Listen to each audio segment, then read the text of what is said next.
Assalamualaikum, halo teman-teman, gimana kabarnya? Semoga selalu baik-baik aja ya. Nih, kali ini aku akan ganti backdoor Poco F2 Pro nih bro. Nah, siapa yang masih punya ataupun masih pakai Poco F2 Pro, HP ini masih kenceng banget loh ya. Walaupun udah 5 tahun yang lalu ya, tapi ini speknya ini setahu aku udah mumpuni ya. Sudah mendukung 5G, layarnya sudah Super AMOLED, internalnya juga besar gitu ya. Androidnya itu bisa di-upgrade sampai ke Android 12 gitu ya. Jadi ya masih kenceng sih kalau sekarang, masih enak dipakai gitu lah ya. Poco F2 Pro ya teman-teman ya. Prosesornya masih kenceng sih ini Poco F2 Pro nih. Terus pakai UFS juga ya, jadi nggak pakai eMMC. Nah, HP ya HP Sultan juga lah kalau dulunya gitu.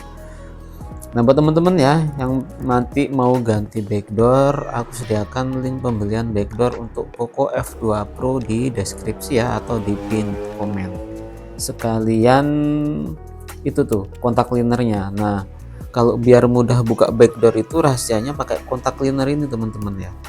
Pakai semprotan itu, kalau nggak susah gitu loh. Nanti aku sediakan juga ya link pembeliannya. Sekalian juga mungkin lemnya ya. Ini sebenarnya backdoornya itu udah ada lem ataupun double tip ya teman-teman. Cuma kalau double tip doang itu sepengalaman aku kurang kuat sih. Jadi tetap aku tambahin lem gitu loh untuk backdoornya nanti ya. Karena sepengalaman aku kurang kuat kalau cuma ngandalin lem atau double tip dari backdoor gantian seperti ini gitu teman-teman ya.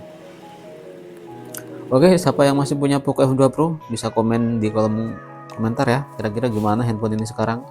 Menurut aku masih kenceng ya. Silahkan komen suka dukanya pakai handphone ini, kelebihannya sekarang masih main game berat masih lancar apa enggak gitu. Oke teman-teman, dilihat sampai habis aja lah ya. Karena pemasangannya itu nggak susah sebenarnya, teman-teman bisa ikuti video ini ya. Mudah-mudahan ada manfaatnya teman-teman.